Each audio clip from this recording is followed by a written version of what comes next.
Hi, I'm the Free American Thinker, and you wouldn't think to look at it, but I'm actually in the middle of Manhattan in New York City. There's a portion in Central Park, which is one of my favorite places in the world, Central Park. And there's a portion in Central Park where they left a part of the natural landscape of Manhattan untouched on the southern portion of the park. Manhattan is completely man-made. It is the creation and the projection of the minds that created it.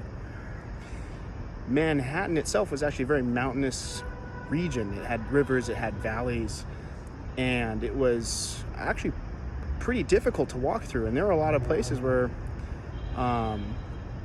you couldn't easily go. And I was thinking about the creativity of the mind, the astral field of consciousness.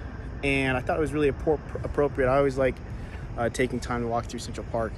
And essentially, our thoughts exist in a real place, in the astral field, in other dimensions past, this three-dimensional plane that we're on. And our reality is a projection of our actions, of our thoughts. And the thoughts themselves dictate and in some ways,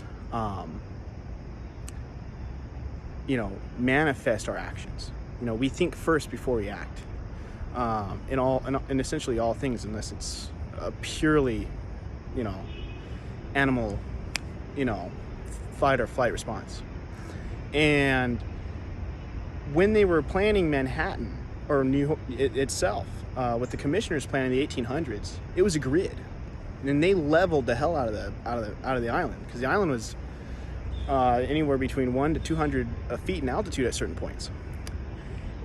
That commissioner plan was a thought. It was an astral thought.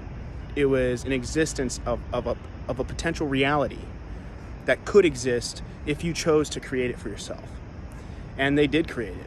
They flattened the hell out of the island, and they created what is now New York City.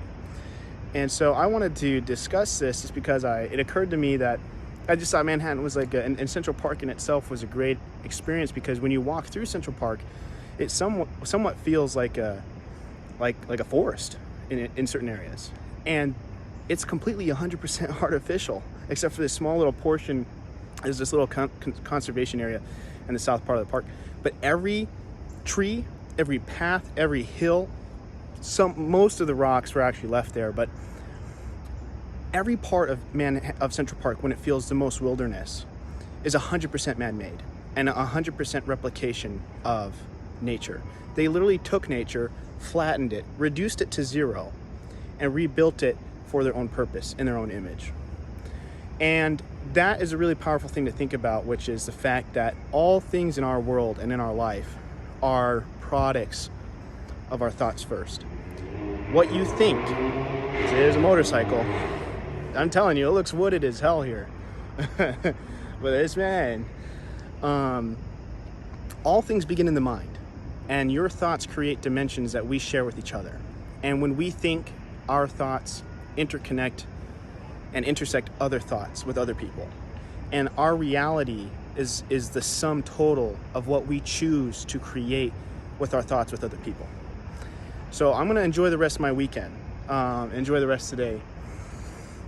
There's actually some clean air in New York, if you can believe it.